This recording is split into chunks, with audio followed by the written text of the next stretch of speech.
Welcome to the Minnesota Electronic Theater 2021 post-show Q&A with, I think all of our winners are going to be joining us this evening. I'm Emery Allen. I'm on the MET 2021 committee, and Mr. Scott I'm Gaff. Scott Gaff. I'm also on the committee, and which is now a bigger committee than it's ever been, and doing great work.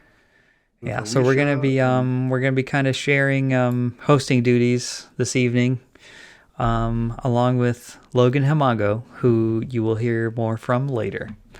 He'll teach us how to pronounce his last name. Our first interview is with Eric Kreidler and Mike Owens, and their piece won Best Runner-Up Independent, and it was Words.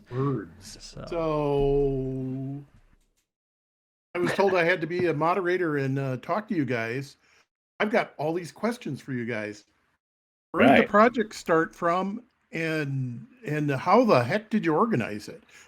Just to remind people, if you didn't look at the credits, there's 25 animators and 6 countries and a huge number of organizations that were involved in this. And I'm really curious about how did the project start? Let's start there at the beginning.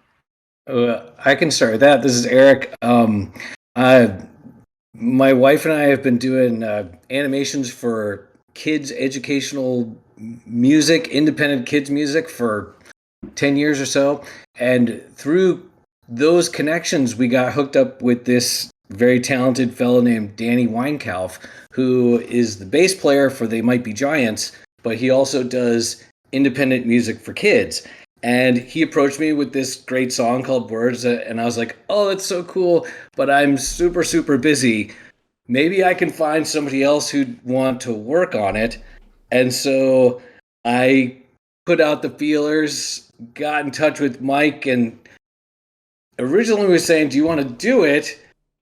And then it rapidly turned to this, well, what if we just make it into this kind of team collaborative thing? And that's where the Mike Owens networking machine kind of took over. Very cool.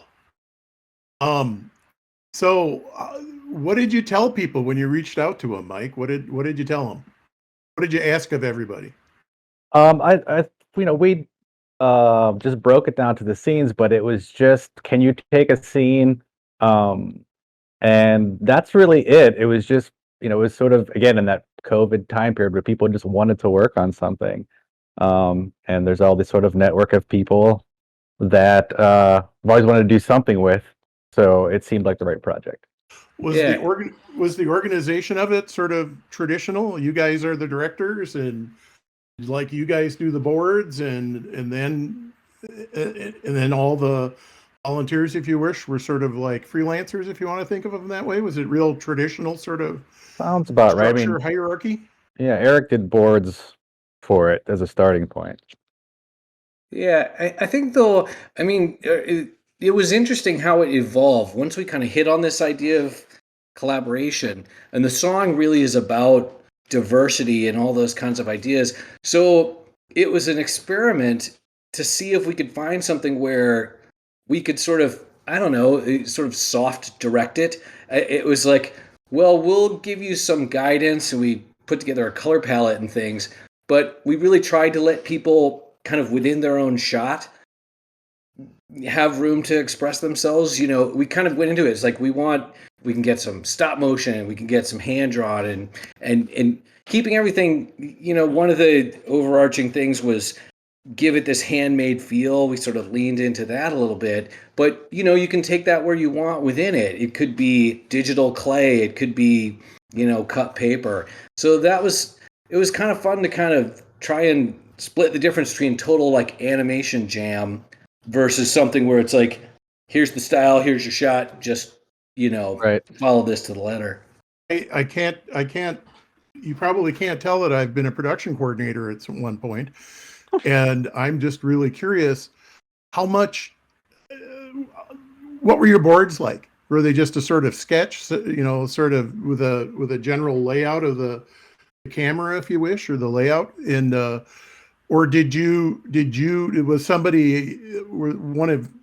was somebody designing what the characters look like and things like that? Or are they, was there a palette of characters, or were you letting the animators come up with their own characters? Yeah, we kind of let people come up with their own characters within a set of parameters. I think both Mike and I kind of threw some ballpark character design ideas out there, but then it was kind of like, simple shapes, solid color. We just kind of set up a set of rules, but yeah, it was interesting, and there wasn't a ton of like, oh no, that's wrong, do it over. And I should also say an interesting thing about this, and this was Mike's idea, we didn't really have much of a budget. So part of a way to get people excited about it was, like I said, Mike came up with the idea of if we could make a donation to a charity in someone's name, which again kind of fits with the theme of the song, which really has a social activism kind of quality. So that was kind of brilliant. It was like, since people really were essentially volunteering their time or having a modest donation made in their name, it just wasn't the kind of thing to like put the stamp down. But it was right. Very cool to see what people came with kind of within that box. So that was kind of neat. So I'm sitting here scrolling through it as we're talking. So some of the people, the styles are all different. The techniques are wildly different, which is what makes it so cool. Not everybody was doing character stuff. I'm sort of realizing here as I'm looking, which is kind of neat. Some of the stuff is like, the Scrabble tiles and things like that. Or I got to say, I love throwing words around. So I really enjoyed it. I mean, I started my life out, with way too much text being, throwing. Dave Novak used to say flying logos. Yeah. But it's just great. So just a little bit. So this whole idea about involving the charities, was it when you say they donated their time to the charity, was there a specific thing how that happened, or is it pretty much them saying, I'm doing it for this charity? I mean, there's a certain stipend for every scene every animator or like small group of animators is taken, and you can get that stipend or you can donate that stipend to any charity that you believe in. Mike, I love the fact that you can always cut through my gibberish and know exactly what I was asking. And that's exactly what I was asking. And that's like Eric just said, that's blankety blank brilliant. I just think that's so cool. It gives people a motivation too. Like it's a different reason to create the work, I think. So for it being a small budget, doing something nice isn't the worst thing in the world. Yeah, and it really was. I had honestly, this is only the second time I've ever used Discord is for this and for the Words project. That was the first time. And we did these kickoff meetings with, again, this team of people from Honduras and from India and Mexico. And I think just the combination of elements, there was like just a really awesome vibe right out of the gate. And, I've never seen many of these people in person. I only know them as a voice and a little avatar on Discord, but there was just a neat energy to the whole thing, and it was really positive. It was just a delight to work with everyone. And so was a big part of directing it sort of saying, okay, this is what they're going to get, and this is what I'm going to ask them, and this, because somebody had to think about the flow of the entire piece. It can't just be 26 disjoint people. It's an animatic or anything, or was it like you said, you had it pretty strictly storyboarded out per how the scenes cut together?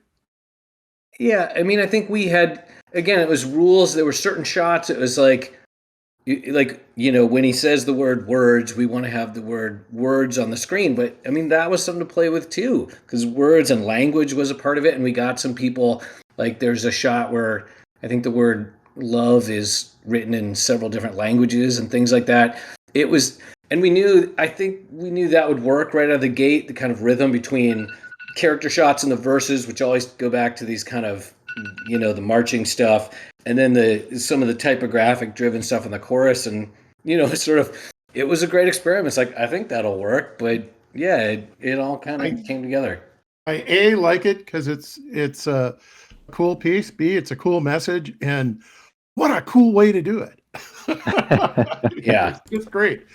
And that noise in the background, is our time running out? Is there something you guys want to pipe in about it, or that we haven't covered that you found cool about it, or you want everybody to know about?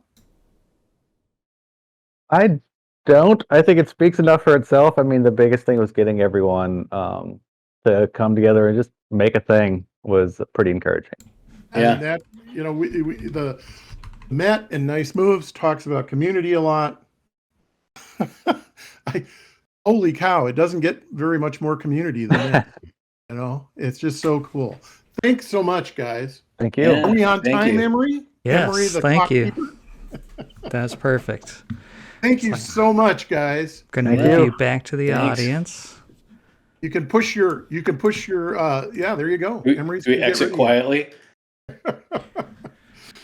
All right. Thanks so much to you guys. I'm a little hamstrung here because I know Eric and Mike. Oh. And I know Andrew, I think so. All right. So these are the winners for best game trailer for Witness to the Revolution. Take it away, Scott Gapp. Thank you. So I see 3 folks here. We got Andrew and Austin and Megan. Oh, we also have Emily Wegner too. She's raised her hand. Okay, hi, Emily. Hello. And everybody say their name once so we know we can hear your mics.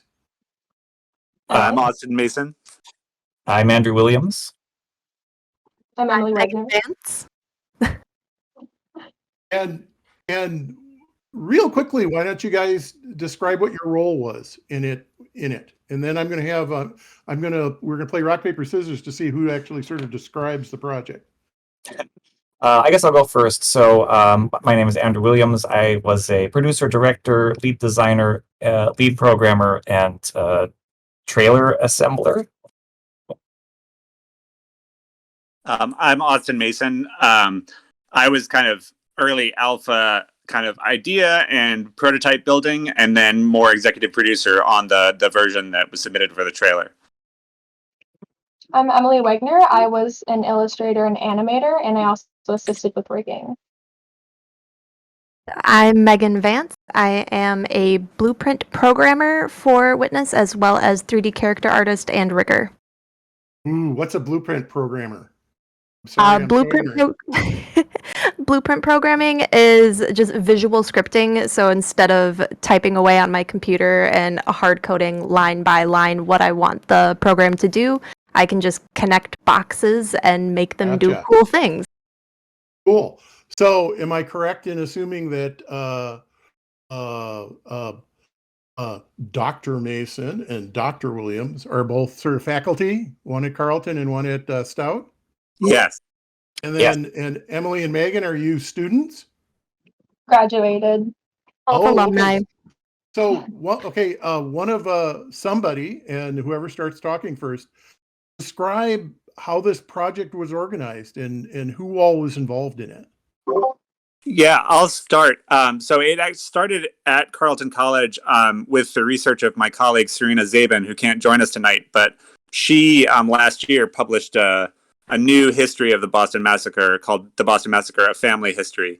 And so she's been researching it for kind of 10 years. And as part of that research, she developed a big database of all the different people that were interviewed after the event, what they said, where they lived in town, what route they took to get from their home or wherever they were to the location of the massacre.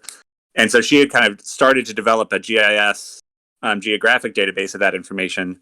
And then when I came in, my position at Carleton is as Director of Digital Arts and Humanities. And so I kind of helped take that geographic information and start to bring it into 3D using some procedural modeling and City Engine and getting a kind of walkable version of it in Unity. And once we had that, we kind of figured that making a game out of it where you actually kind of did the historical detective work and started to piece the evidence back together and see how contradictory it was would be a good idea.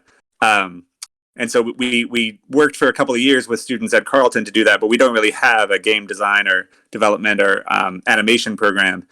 And so we realized quickly that we needed some more kind of professionals and needed to up our game, and reached out to the folks at Stout and Andrew in particular to start to form a collaborative project to take it to the next level.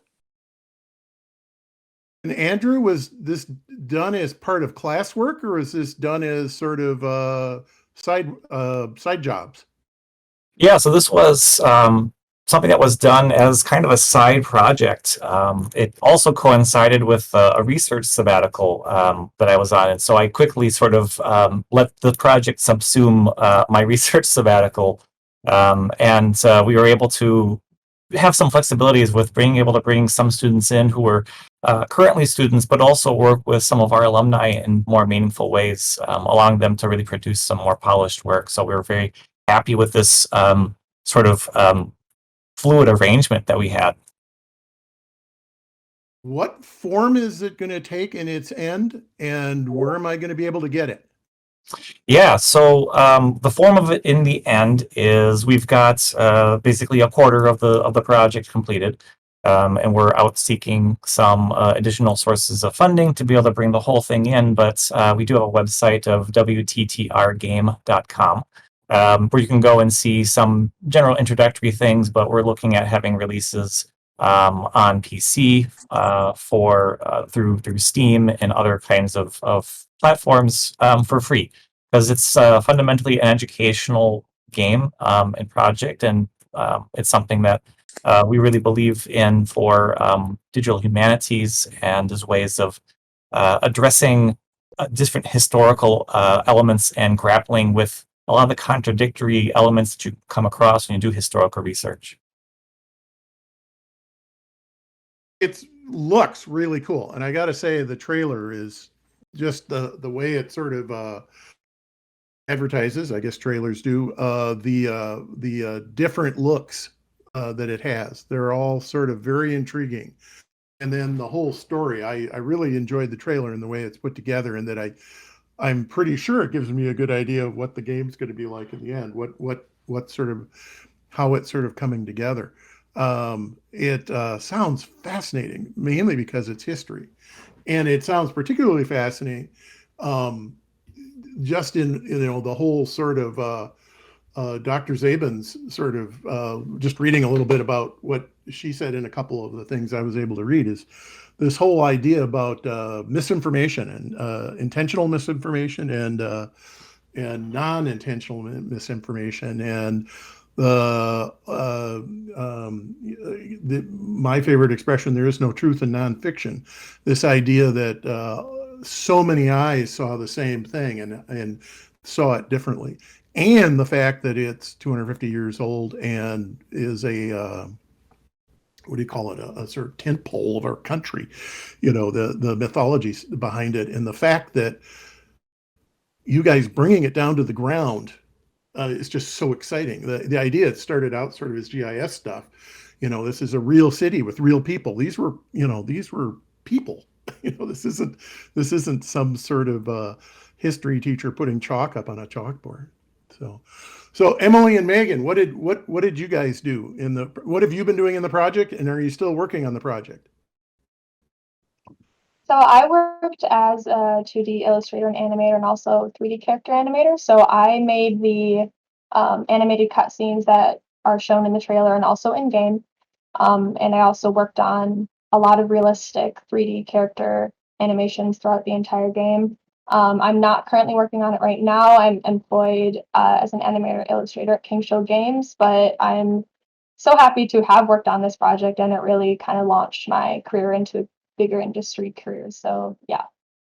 Very cool. How about you, Megan? I worked with Emily on the character rigs, but my primary focus was programming in blueprints to create the beginning prototype for a task manager system. So like telling the player what they're supposed to do next, items they need to collect or find, as well as the in-game journal/menu system. So outside of programming, my other responsibilities were 3D modeling the characters. So all the characters that you saw in the trailer were 3D modeled by myself, rigged with the help of Emily, and then Emily did all of the animations for them. Very cool. Does one of you want to sort of mention I have the credits for the piece up on my screen here. Mention the contributions of Keenan and Catherine? Yeah, absolutely. So we also had a 3D modeler for environments, as well as set dressing, and that was Kian Gaib, who they did an amazing job, incredibly productive throughout this whole thing, was able to really take a lot of the very specific historical information, because we're modeling real buildings in this, and things that we're trying to get a really high degree of spatial fidelity. And so Keenan's attention to detail was really amazing. Catherine Grunwald was a concept artist as well as 2D texture artist, so she was able to really help develop a lot of the look for how things appear in the game. And speaking of that, we have there aren't a lot of visual references for this period, because most of it was done either in print work or just wasn't really available. And so we decided for the overall look of the game, we wanted something that wasn't like photorealistic, but we wanted something that kind of evoked some of the visual culture of the time. And so we really leaned into this sort of living print aesthetic. And if you look closely, it may not be as apparent in the trailer, but in the game, all the surfaces have some dynamic camera-dependent hatch lines on the edges of outlining everything. So trying to bring together some 2D flat elements, but then also some of the really high fidelity lighting things that the Unreal game engine is capable of. So in the trailer, there's this fascinating mix of some 2D stuff, some cool 2D illustrations, and this, like you said, this really coolly textured 3D stuff. Is there going to be in the end product a mix like that, or is it pretty much going to be a 3D environment the whole time? Yeah, so the plan is for the main gameplay element is will be all 3D with this sort of 2D sort of hatch shader applied to it. But then many of the witness accounts of the actual historical testimony would be delivered via the 2D cutscenes, and so as a way to bring those kind of historical elements together and really explore the full range of ways of storytelling, both procedurally through gameplay as well as through the cinematics. Well, I have to say it looks really cool. Emery, we're running out of time, right? Yes, I heard your alarm. Well, I forgot to set my alarm, so I guessed it halfway through where I was. Okay. But you've got a better idea. Thank you so much for submitting this, and well, I'm looking forward to giving it a try. My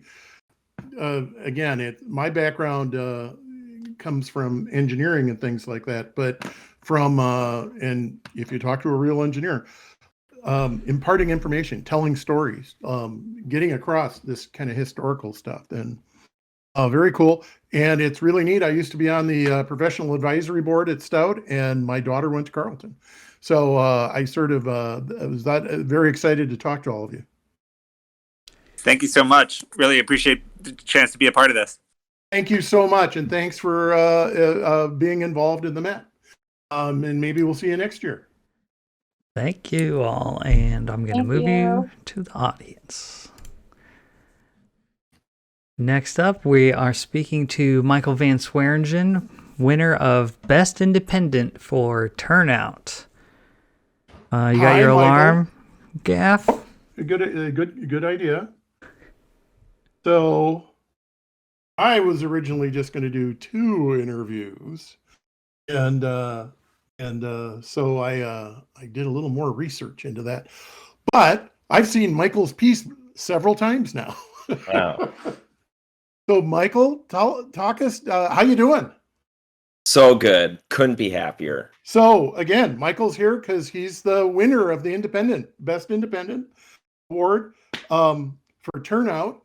And if you don't remember, Turnout's this really cool animation about the graffiti artist and his buddy and their journey, their flight, if you wish. Yeah. Where did this project come from, and where is it going? Where is it at? Project started as kind of like a passion project with Dan Forkey and Jake Huffcut. We were meeting up at the beginning of 2019, trying to motivate each other to produce short films. And then we all put them on the back burner forever. And it wasn't until going to blend with the Motion 504 team and Emery and Alicia that they offered to produce my short film.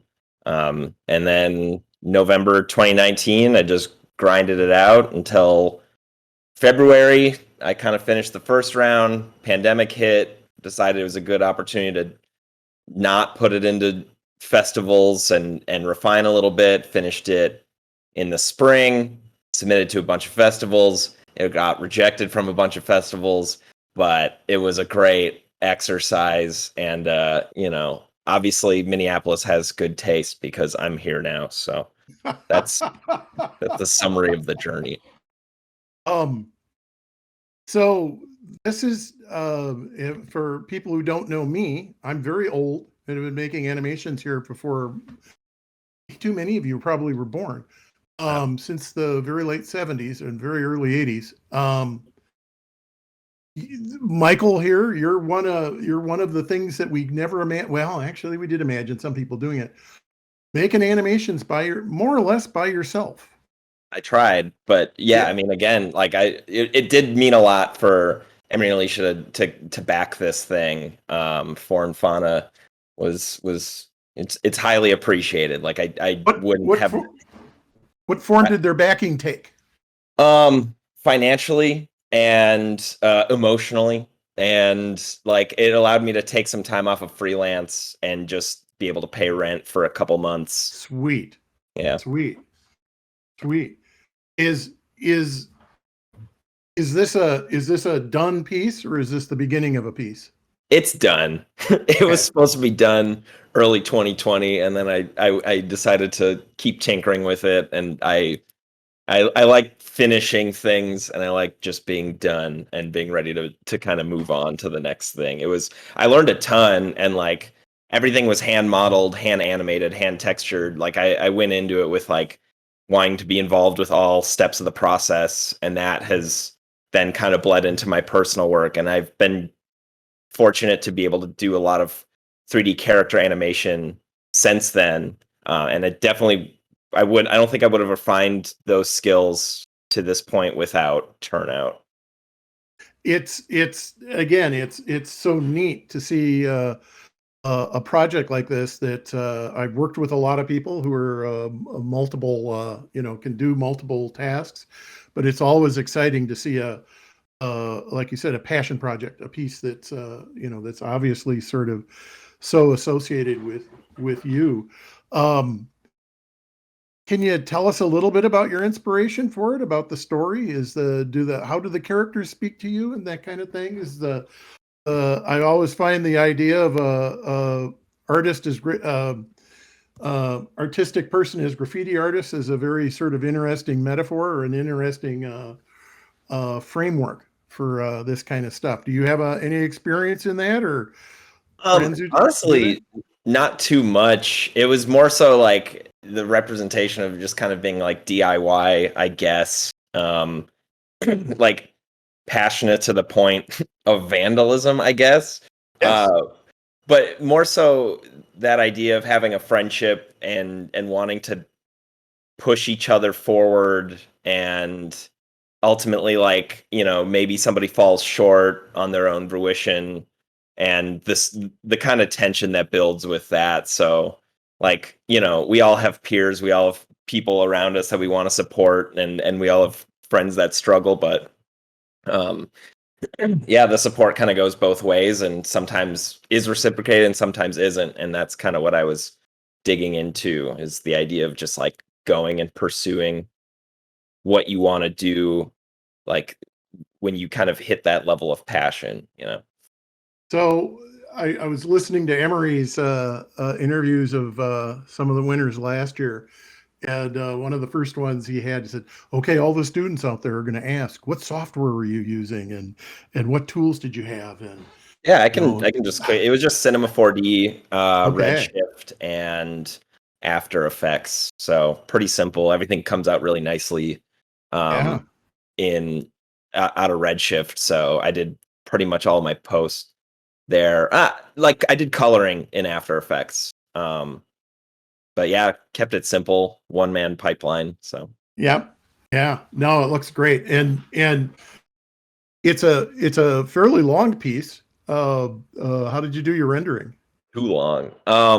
I did quite a bit at home. I had a 2080 Ti and a 1080 Ti and a 1070. And then this last round, I managed to get my hands on two 3090s, and I used render farms as well, just because, every now and then there's like, okay, fine, I'll just pay $10 to get this thing rendered sooner rather than later. Yeah. I'm impatient. Yeah. Oh, and so whenever I do an interview like this, or have listen to somebody talk about their stuff, I got way too many hats. I've been forced to character animate in my life. I've run render farms, and then I've been, project coordinator for the last many years of my life, or my career. And so I really appreciate something on this on several different levels. Can you talk just a little bit about the design of the characters? I got to say, I really dig I'm trying to think of a reference for it. The sort of painted on the blue character. I can't remember definitely like the vinyl design toys. Yeah, exactly. Inspiration.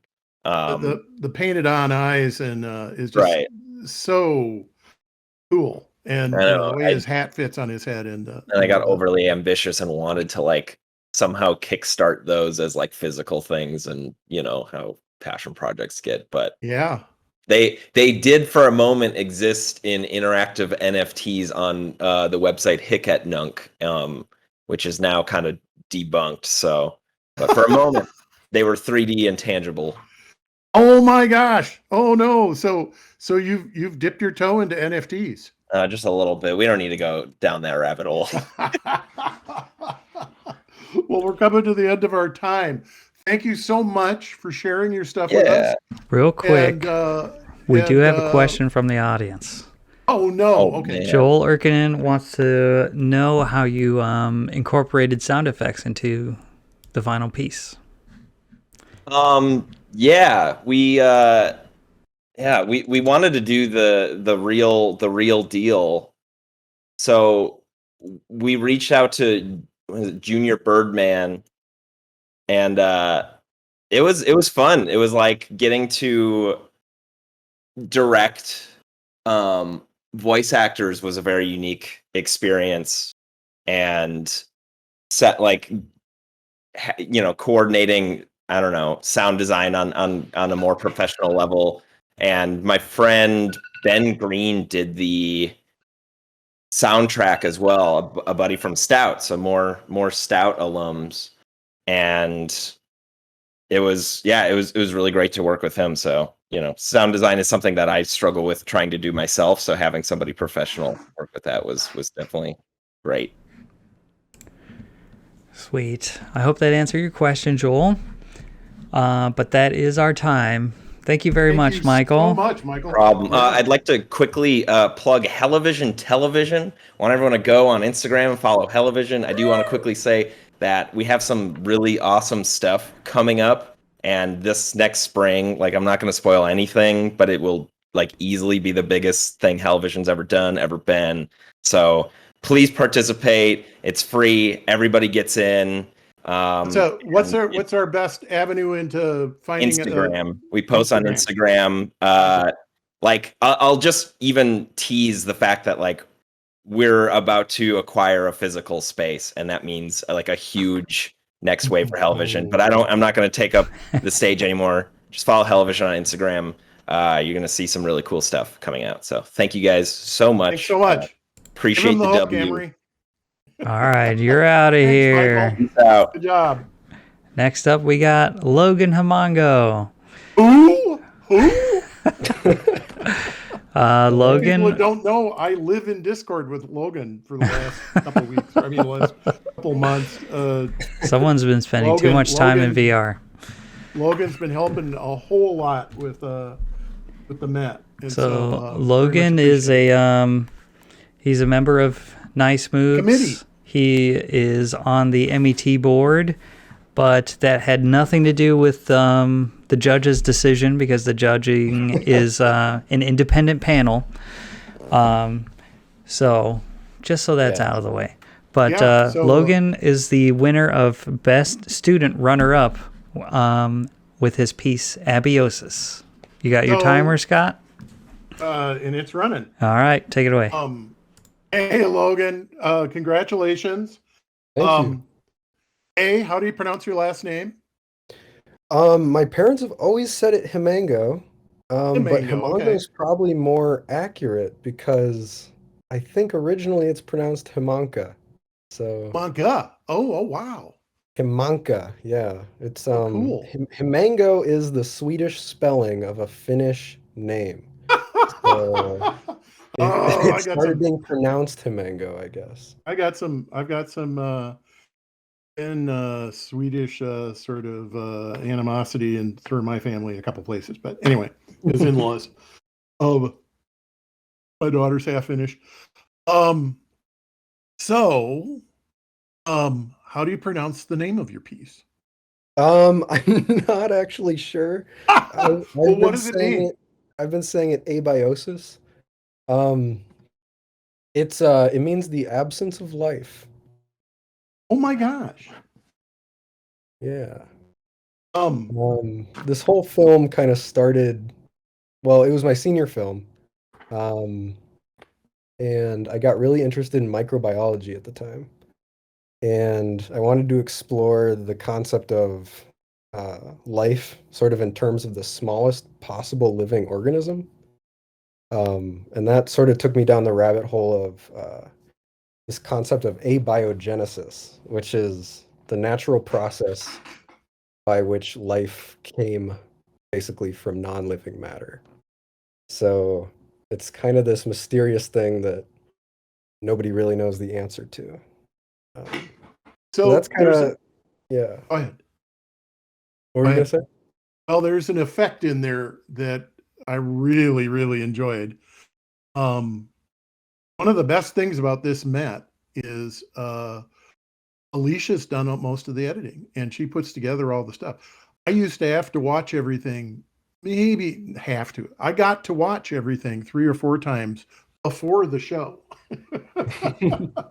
And so some of the stuff, including Logan's piece, I hadn't seen all the way through until the show tonight. And I was just, well, until I found out that maybe I was going to have to interview you, but I sat and watched it all by itself.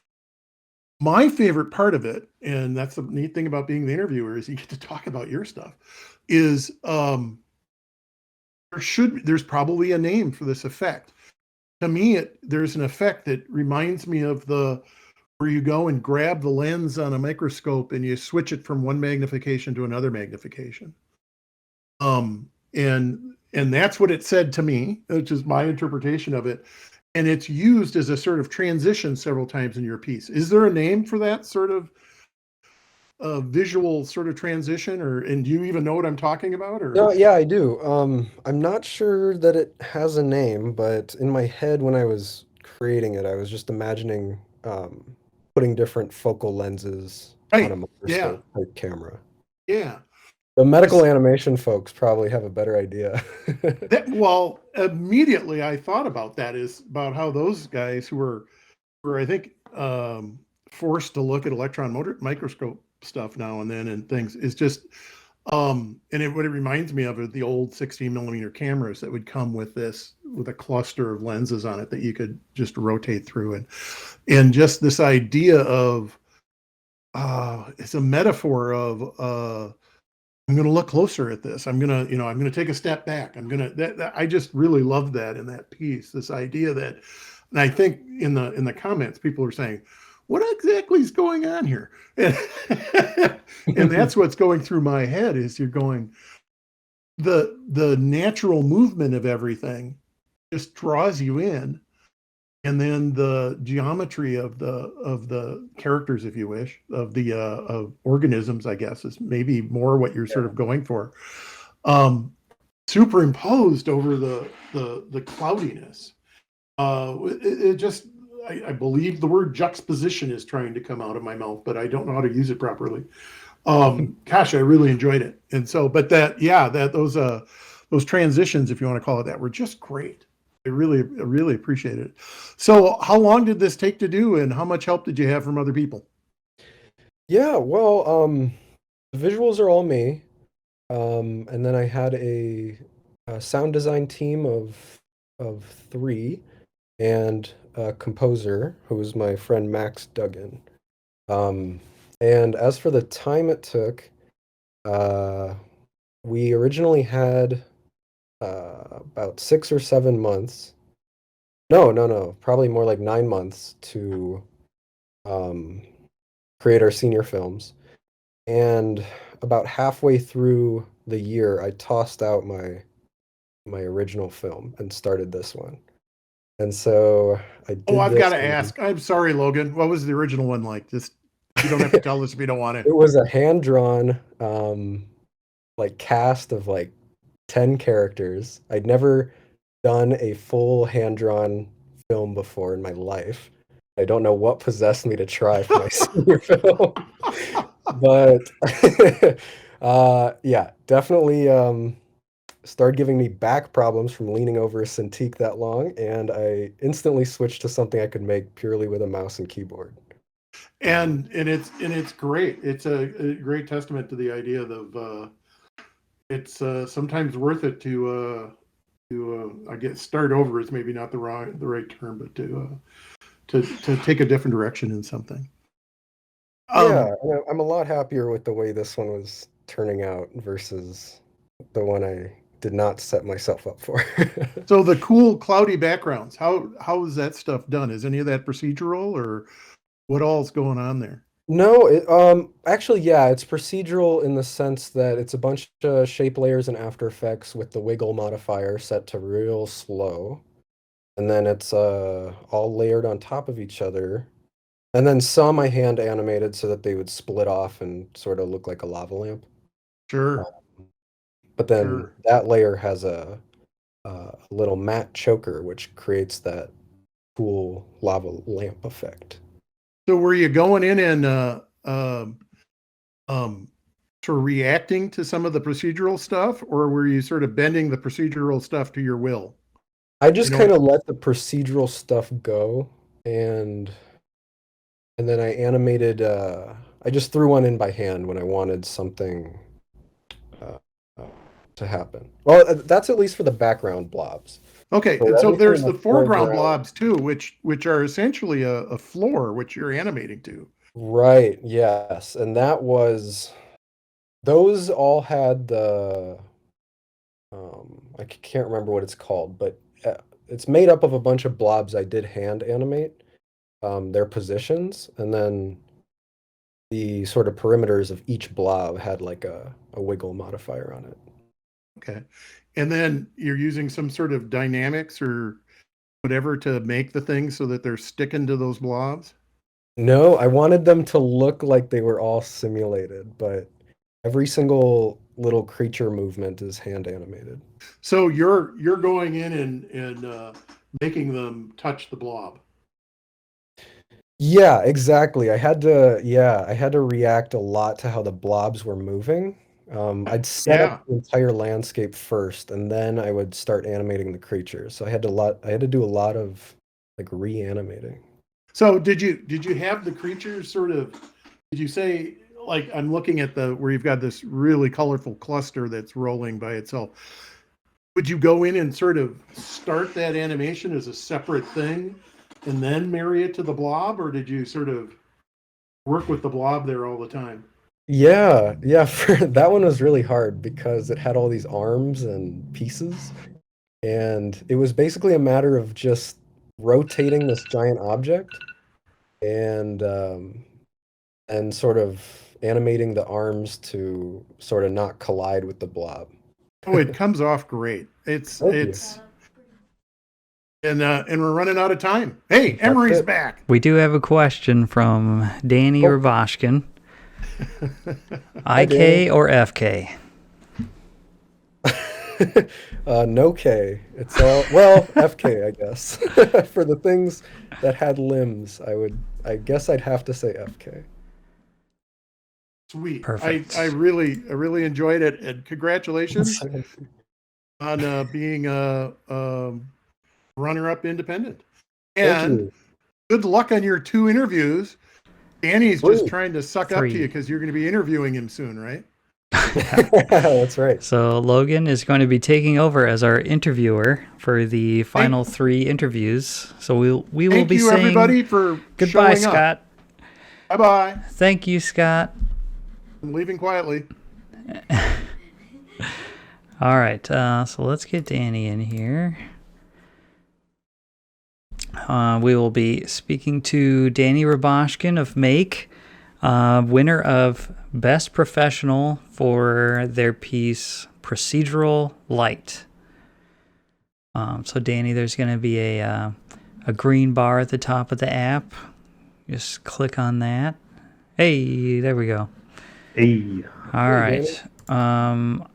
Do you have a timer, Logan, or should I keep a timer? I agree. Okay. All right, I'll let you guys do your thing. All right. First of all, congrats to you and your team on winning Best Professional Film for Procedural Light. Thank you very much. So freaking excited to see this thing after all the teasers on Facebook. It turned out incredible. So hats off. Awesome. Thank you very much. You wanna just introduce yourself and speak a little to your process and inspiration? Yeah, so I'm the creative director at Make, and we quite often do internal projects at the studio.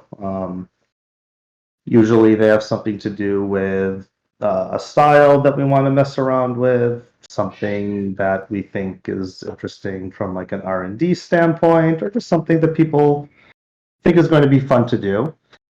So for this project, we spent a little bit of time working with some people on some like physical installations, and that a lot of those kind of collaborations didn't pan out, and then even more so during COVID, obviously.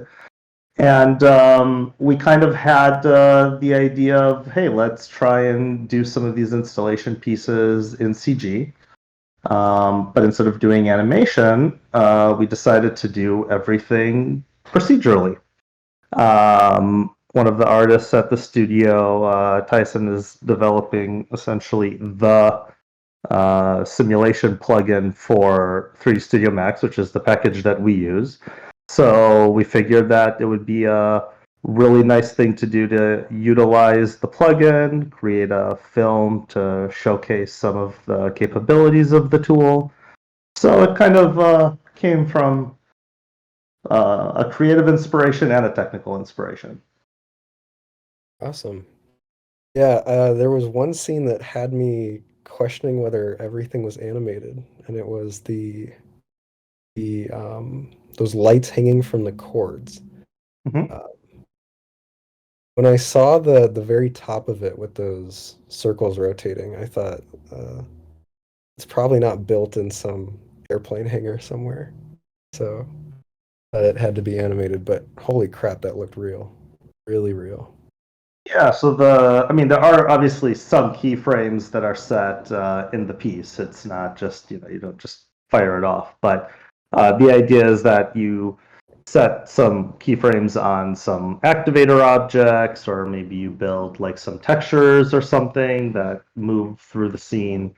But essentially, any dynamics, any particles, any wire, rigid body movement, all of that stuff is done with Tyflow. Awesome. What would you say was the most challenging part of making this? Well, I mean, I think as a project as a whole, interestingly enough, wasn't like incredibly challenging because a lot of what you see there are things that we have, we've kind of done them before. So it wasn't like a crazy technical exploration. I think what was the trickiest part was creating variety between all the different scenes, but still making sure that they feel consistent and cohesive, and that they all belong together. There would be a lot of times where Tyson and I would chat about, well, what do we do here? Do we do this? Do we do that? There were a couple of like experiments that started and stopped, and a few direction changes on a few of the scenes, but for the most part, it came together, pretty smoothly. And was this makes oh, hey Emery. I have a question. Hi. So I Go saw for in it. the credits that there was some designers in there. How did they work into that process? Was it 2D designs and then kind of realized in 3D, or I'm just curious how that whole project flow worked. The design is for the title sequence and the logo, and the way that the scenes were created, they were created by there was and actually at the very beginning, I take it back. At the very beginning, there was a very initial design process where we, and this is kind of how we do almost every project at the studio. We kind of start out finding inspiration, finding references, putting that together into mood boards, then style frames. So at the very, very beginning, before anyone even touched 3D, there was a whole trying to come up with concepts of like what these things could look like. And then essentially those different mood boards and style frames were used as a jumping off point. I think maybe a couple of the final pieces were exactly taken from those, but then a lot of the other ones ended up taking like inspiration and cues from those explorations. Awesome. And I was just curious if, because your studio has been putting out awesome small looping things on social media. Was this Make's first sort of full short film, would you say, or have there been some in the past? No, we've had, well, just the same way that this one isn't like, it's a short, but it's not a short, right? It's kind of an art piece, if you will. Yeah. We've had other shorts that had characters in them. We had others that didn't have characters in them. I think the difference between those and this one is that this one was designed to be shared on social media before coming together as a final piece. So each one of the different scenes was built as its own contained section and then edited together to create the final project. Gotcha. Do you have any future plans after, I believe this is its first sort of public showing, right? Yes, it is actually. Do you have any future plans for the film? I mean, we'll release it online, and then it'll exist there. Awesome. Oh, it's absolutely beautiful. Would you say this was an all hands on deck sort of project? How much of the studio sort of touched this in one way or another? I'd say probably about half of the studio worked on this at some point. As I mentioned, early on, we had designers working on the exploration and the boards. We then had the titles at the end. And then as far as 3D scenes, I'd say, yeah, at least half of the studio did at least one. And of course, Tyson did the heavy lifting on most of them. Gotcha. And, we all know what we as the audience get out of watching something like this, but what does Mate get out of producing personal projects like this? I mean, there's multiple factors. I mean, I enjoy having them made and having them out there. So, that's usually the number one reason. But then, like I mentioned, a lot of these things will involve R&D. They'd involve exploring a style that we haven't done before, haven't done in a long time. And as you share stuff around, people see it, and good things come from people seeing your work. Yeah, that's awesome. And I believe that's it for our time. Sounds like perfect timing. That's what it sounds like. Well, thank you so much, Danny. Thank you, guys. It was a lot of fun. Was there anything you want to plug real quick? Makevisual.com. Makevisual.com. And great show, guys. Good job. And thanks everybody else. We're going to move you. Okay. I keep saying I'm going to move you to the audience, but then everyone is so freaking polite that they put themselves back in the audience. It's great. Okay, next up, we have Jordan Powers and I believe Sam Durkin. Yeah. Hi there. Hello. Am I right? Are we inviting Sam as well? Yeah, we're inviting Sam. Okay. I do see Sam. So Sam and Jordan were the winners of Best Student Piece with their work Dino Bone. And let's see. Sam, there should be a green bar at the top of your app. Hey, there we go. Oh, I didn't see the green bar. Yeah. In testing, it took us a long time to find that green bar. But we're all here now. So Logan, if you have your timer, I'll leave you to it. All right. Wow. So first of all, Dino Bone is hilarious. Thank you. And I'm honored to be talking to you guys right now because it's so cool.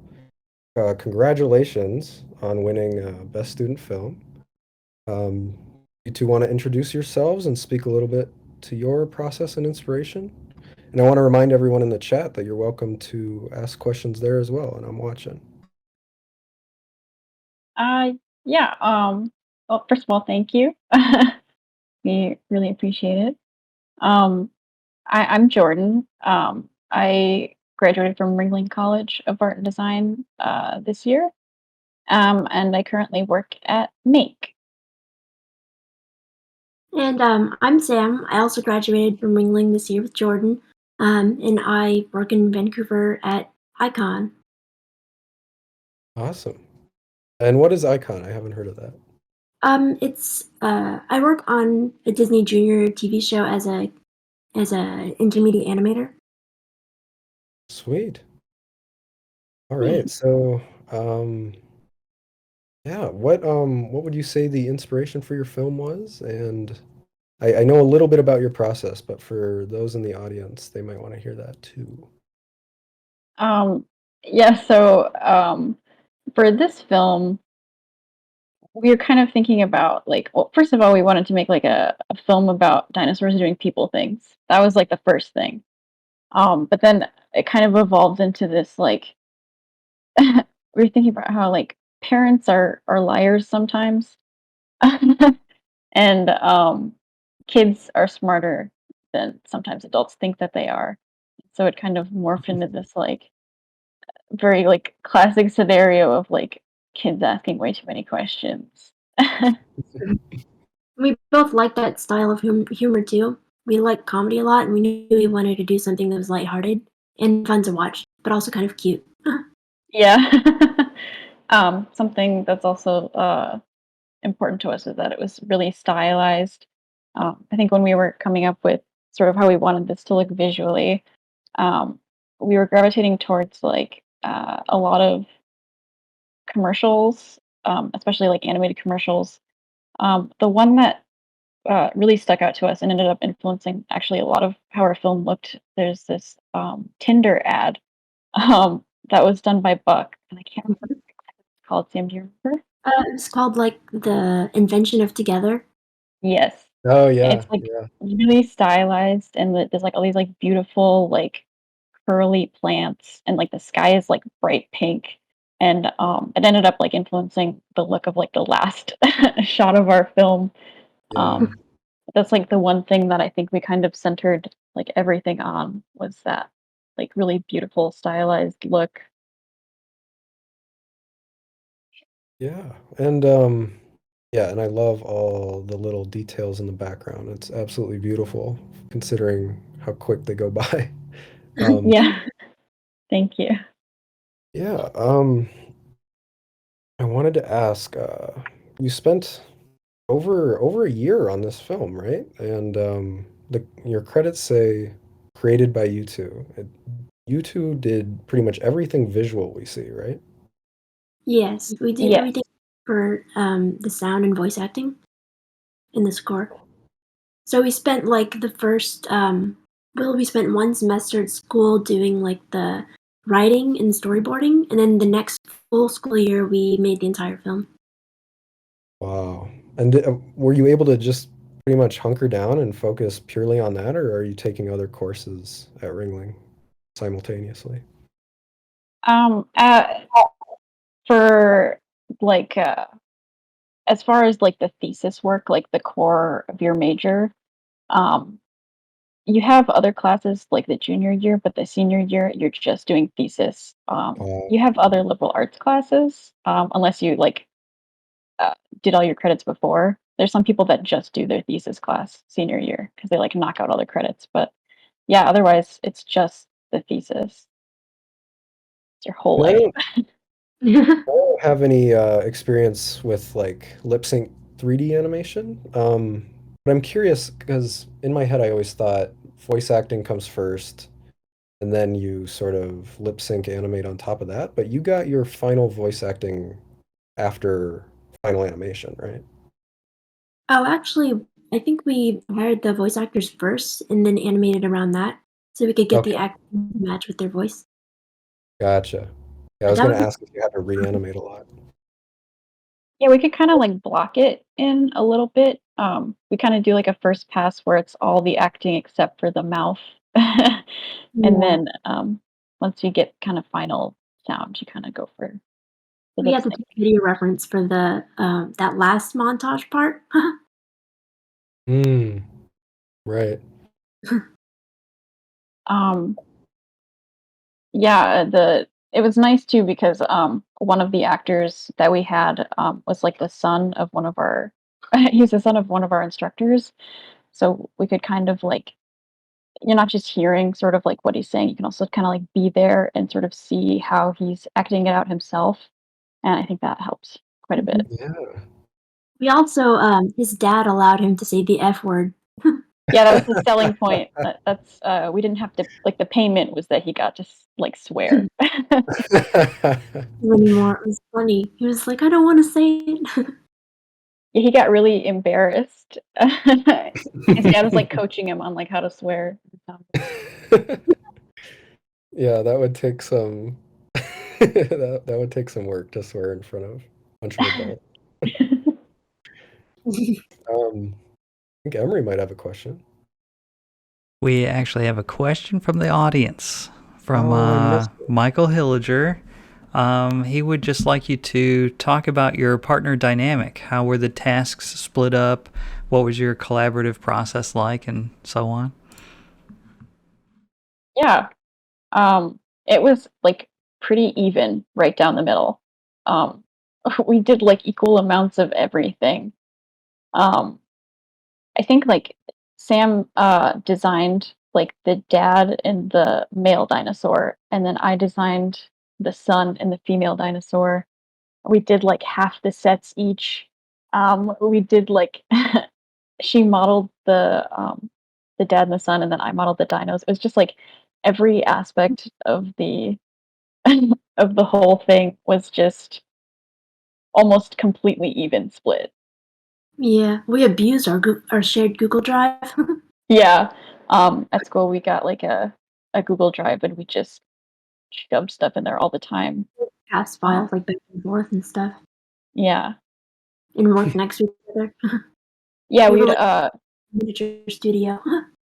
we had to kind of like operate as like one person. I remember like we had an option of whether or not we wanted to be in person in class every day. So like every day we'd like text each other and be like, "Are you awake? Are you gonna go? Or are you gonna stay behind? Because if you go, I'll go. But if you stay, I'll stay." So it was just like completely like we just did everything together. And one last question I have before we run out of time here, but I saw that you're planning to merchandise for your film. Is that still going on? And if so, how's that going? Oh, so that was part of our Kickstarter, which we used to fund the projects to hire the sound and composer and also the voice actors. We made merchandise for the people who supported us. Yeah, I spent part of the summer like drafting a pattern for like plushies that were going to be part of the reward for that Oh Kickstarter. yeah, she made the pattern using the UVs of the model. Yeah, I took the UV unwrapped model and then printed it out and ended up using that as the pattern, and it worked like weirdly enough. So these But plushies are very limited edition and extremely limited. cannot There's get one today. yeah, there's going to be like maybe 3 sets, 2 or 3. Yeah, around there. Awesome. all Well, I handmade. think that's all the time we have, but is there anywhere you two want to send people? I guess if you want to watch the film again, just to see all the little things that might have breezed by you super fast, we are on YouTube. I think it's Dino Bone Film on YouTube. Um, so yeah, if you want to watch it again, you can do that. Awesome. I will. Thank you. Congrats Thank again, and you. thank you. All right, thank you so much. And there they go. I keep wanting to use my power to send people back, but they won't let me. All right, we have one final interview for the night, and that is with Adam Dargan, who works at Pixel Farm, and their piece won Best Runner-Up Professional for the Wisconsin Powerball Lottery. Adam, was there anyone else I should invite, or is it... You gotta unmute your mic. I heard him. You did? I can hear you. Uh-oh. I muted him. That's embarrassing for me. Okay. Adam, was there anyone else I need to invite, or? Nope. All righty. You got your timer, Logan? I do now. Excellent. Have fun. Hey, Adam. Hey, how's it going? Okay, good. I can hear you. All right. Awesome spot. I assume you're the director? You're representing the film? Not the director, but I was sort of the lead visual for sort of the lighting and rendering. And as the project got further on, it sort of all ended up in my world, sort of the final polish and stuff.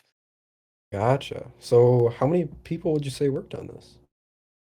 I think throughout the process, we probably had probably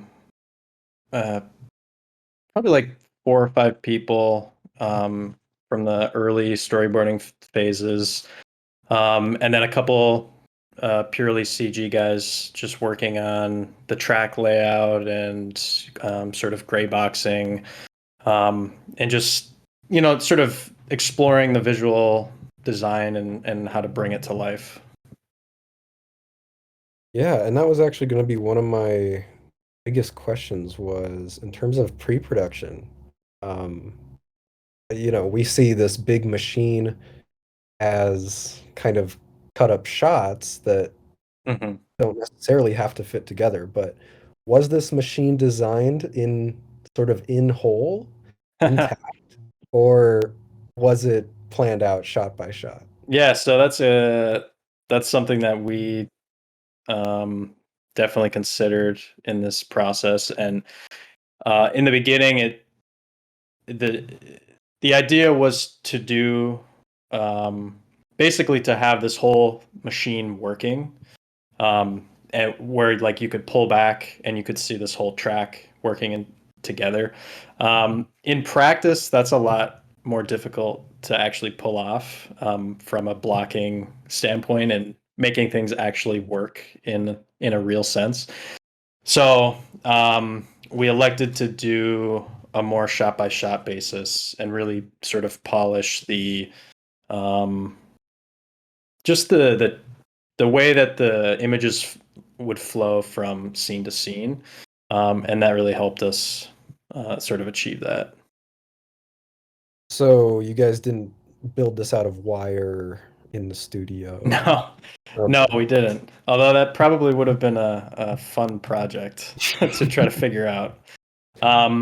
We definitely did do a lot of just traditional storyboarding and putting it through those steps of, cutting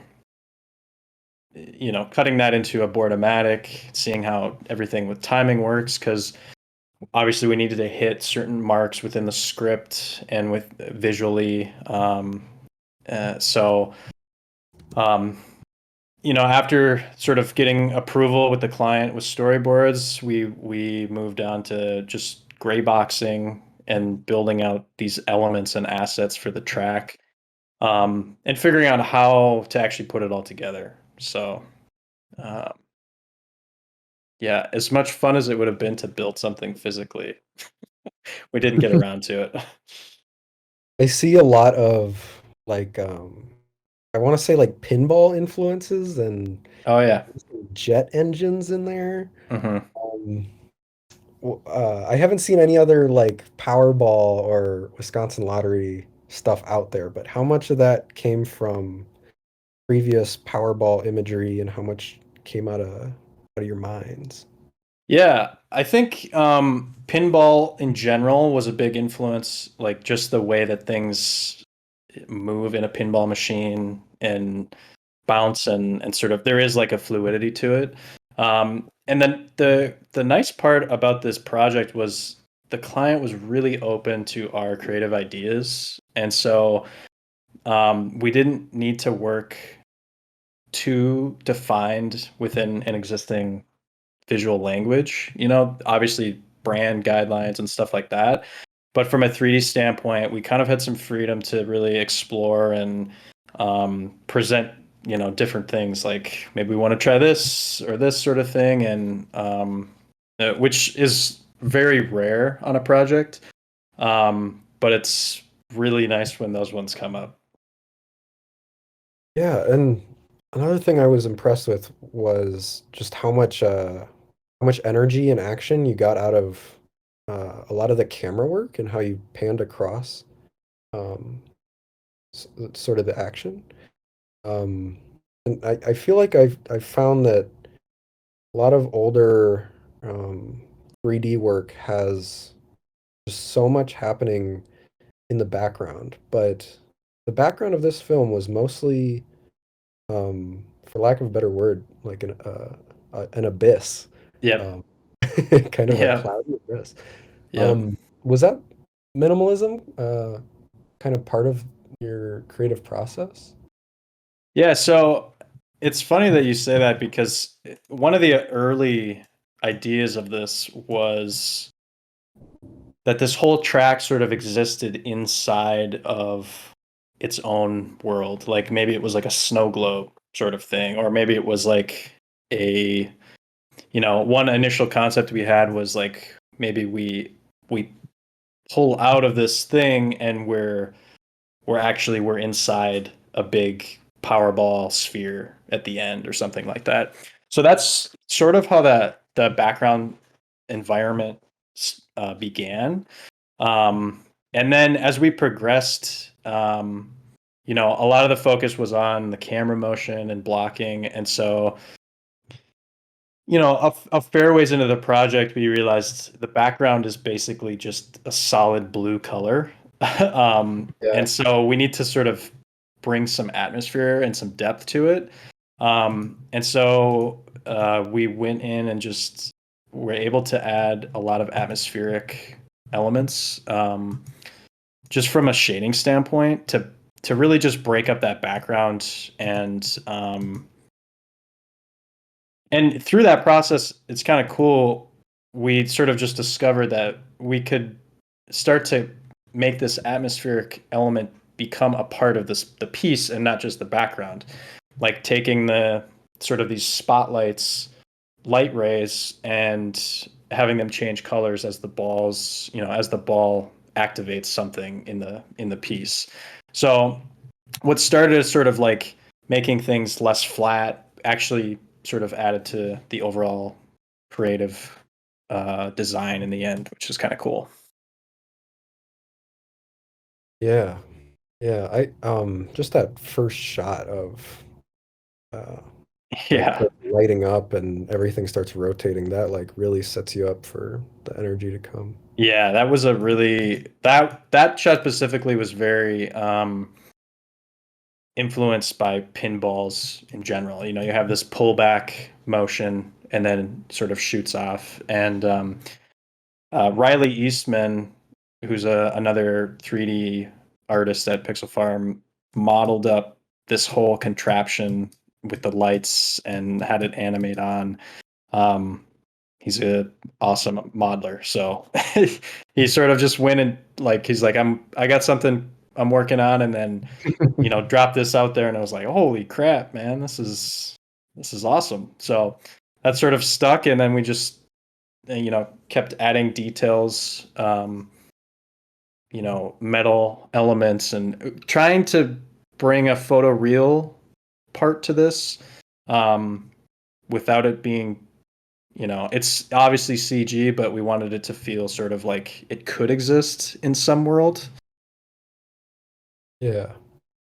I actually really love I called it an abyss, but I love that cloudy background. Mm-hmm. And I think the shot where the machine starts sucking the ball into it, I think when it does, and it draws, like when those particles come in to really show that sucking action, I think because of that cloudy background, it really feels like it's all part of the same world. Yeah, that was one of those sort of not last minute things, but it was later in the project of like, we need to add some feeling to this. And sometimes things just work out. And that shot specifically worked out really, really well. Part of the technical challenge, obviously, is getting something, you know, sort of later in the process. Okay, we need to add like smoke to basically every shot. How are you actually going to do that? And we're able to do everything within the shading network. So everything is textured volume. There's no dynamic smoke or fluids, except when the ball sort of like comes out of the tube with a trail of smoke and the shot at the end. But all the atmospheric stuff was sort of all done with a shader, which, you know, anything that can speed up production and save rendering time is a plus. Well, for all that time you saved, I think it turned out awesome. It looked great. Thank you. I think that's all the time we have.